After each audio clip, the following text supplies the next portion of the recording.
So it begs the question, are you getting what you paid for with luxury bikes, or are they just blatant cash grabs? That's a good question. No, I ain't gonna lie, because that is crazy.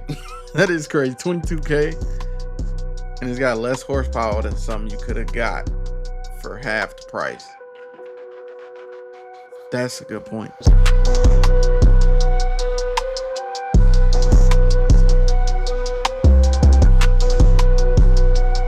All right, today we're gonna be reacting to Yami New.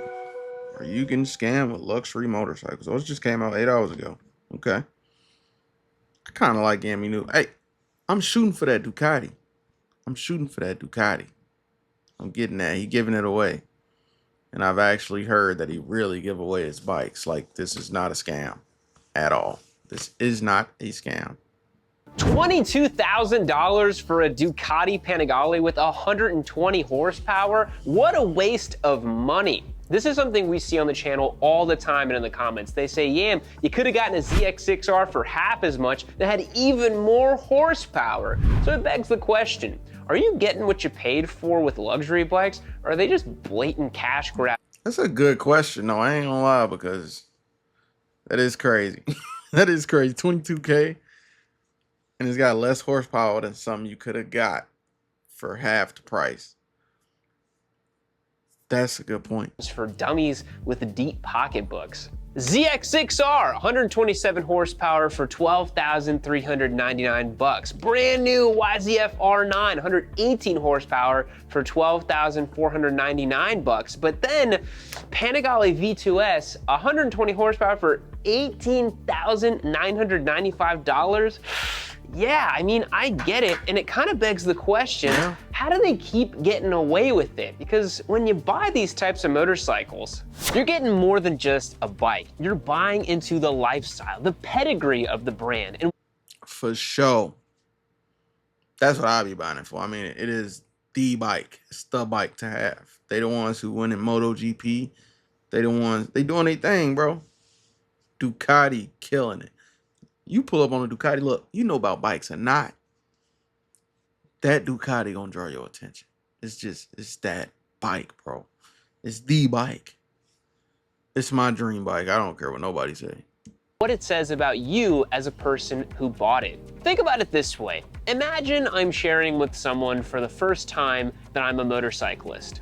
They take an interest and they ask, what do you ride? I show them a photo of my lime green Kawasaki ZX6R. They might immediately assume that I'm suffering from a case of arrested development. My credit score is low and I'm a thrill-seeking degen with a bit too much creatine in my system. What do you mean by credit score? What the credit score got to do with it? Huh? Somebody tell me that. I don't know what the hell he talking about. Credit score ain't got shit to do with it. I take that personal. No offense, Kawasaki people. You know it's true. Yeah, dude. I don't like this, bro. Pass me the ceviche, bro.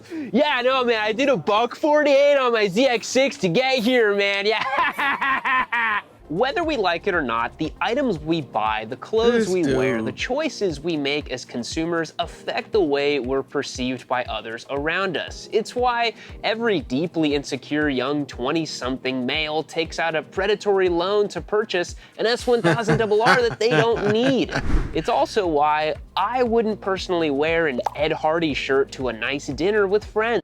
Ain't that a fact? I don't know who would. We want to represent ourselves in a way that aligns with our value systems, but something else is happening here. If you exist within certain social circles, it's not uncommon to reject symbols of wealth found among those with maybe more privileged lifestyles. Imagine you're a young person living in the Midwest. Your family is all working class and from a relatively humble background. Maybe the nearest Ducati dealership is 400 miles away in the big city in your state that you never visit. In that context, it probably feels totally alien and perhaps even repugnant to purchase. That picture's so fire, boy. Look at that joint sitting on the rear stand. When I get the Ducati, that's the rear stand I'm getting to. a bright I red want it all. Ducati. It feels ostentatious, and you would likely be ostracized by your community. It again begs the question, why would anyone spend $22,000 on a 120 horsepower Ducati when, on paper, a Japanese motorcycle gives you way more bike for way less money? Now look, sure, a Japanese super sport can get you down the road just as quickly as a Ducati while leaving a little extra cash in your bank account too. But there's a special feeling riding a Ducati gives you that just has no parallel in the realm of Japanese motorcycles. Every piece and component feels intentional and premium. The history of groundbreaking design and the rich racing pedigree. The rich racing pedigree, I'm guessing is what he about to say. That's exactly what I was saying though. Man, Ducati is known to be fast, bro. They beat everybody, bro. I play MotoGP. That's like the only game I play, and I don't play the game often at all. But when I do, I play MotoGP. Ducati at the top. Ducati at the top. Emanates from the machine. The experience just feels special, beyond how it performs around a racetrack, although Ducatis are pretty darn good at that too. At the end of the day, the value of a premium or luxurious product is not limited to a quantitative value, but also all of the intangible feelings that it elicits. This is my Casio F91W. It costs $23 and it's a watch that I wear several times every week. It has a 7-year battery life. Cap.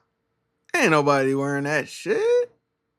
Tells me the day of the week and month, has an alarm, a light, it's water resistant and completely bulletproof. It's hands down one of my favorite watches in my collection. It's one that I travel with and wear all the time. It's an ultra functional, excellent piece of timekeeping equipment that cost me less than a DoorDash order. I really can't think of anything I don't like about it, and it's the pinnacle of value for money in my estimation. On the other hand, this is my Omega Speedmaster Moon watch with a gorgeous black and red NATO strap. I've wanted one of these watches since I was about 21 years old. It's a gift to myself for my 30th birthday and for having hit certain goals that I set up in my 20s. It's a mechanical watch, which means that you have to wind it up in order for it to tell time. It's honestly a pain in the ass compared to my grab-and-go Casio. It's heavier on the wrist, and I really only wear it maybe once a week. The Speedmaster has an incredible history behind it, having been the choice of motorsports enthusiasts, and the Moon watch is even more special, having been a part of all 6 Moon missions. Every time I wear this watch, it feels special. I look down and I'm reminded of my love of motorsports, for adventure, and for the goal that I reached. I'm also reminded of my dad, who helped kickstart a love of watches in me, having gifted my very first real watch when I was younger. It's an entry-level luxury watch with a retail price of about Why are we talking about watches this damn long? $7,000. You could buy about 300 Casio F91Ws for the price of one Omega Moon watch, enough to last several lifetimes. Both watches tell time. In fact, the Casio does it better, but the Moon watch gives me. This is a video about motorcycles. Listen, I know I see you say timepiece analogy, but bro, move on. A special feeling that I can't replicate with any other watch. And yes, there's a big scratch on the crystal. I've been meaning to fix that.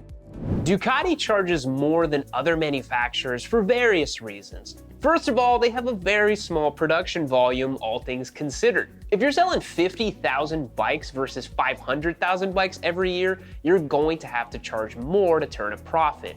Not to mention, Ducatis are constantly evolving and changing. Continued R&D costs money. On the other side of the coin, you can't be like Suzuki and run the same bikes for 2 decades and charge pennies on the dollar. These Ducatis are bespoke, and they have deliberately designed components that are unique to each vehicle, instead of just grabbing bits and bobs from the parts bin. Not to mention the cost of That's exactly what Suzuki do. That's a fact. Italian labor and production. And they also charge more simply because they can. People with the means will pay what it costs, and should they not? It's capitalism 101. Ducati's ability to exploit the spending power of a more affluent customer base allows them to continuously do cool stuff, and they can keep building better and better bikes that makes motorcycling more exciting as a whole, even with Japanese manufacturers ultimately reaping the benefits and rewards of all of these advancements. Plus, the two realms are not mutually exclusive. You can buy awesome value-driven Japanese sport bikes, or you can buy bespoke Italian Ducatis. This dude got a R9 and a Ducati Panigale V2 in his. What is this? A garage? A bedroom? What is that? He got two nice, decent, super nice bikes in his place. Cater to different customers and offer different motorcycling experience.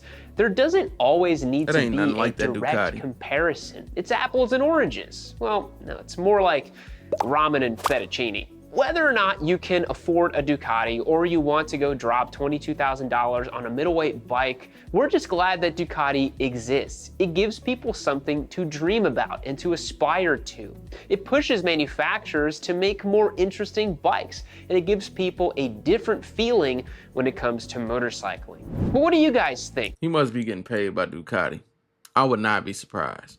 Would you take a value-driven Japanese motorcycle, or would you rather spend your pennies and save up and get this Ducati V2S? I'm sure you've probably already figured out that this R9 is going to be our next giveaway bike, but this Panigale V2S... I ain't gonna lie, Yami. I like the bikes. I even like the Craftsman box. I even like the shirt you got. But them shoes gotta go. They gotta go. They gotta go. The mug's done. They're done. Why do people wait so long to get shoes? Bro, even if they look decent. Come, let's move on. My bad. My bad. It just pissed me off that quick.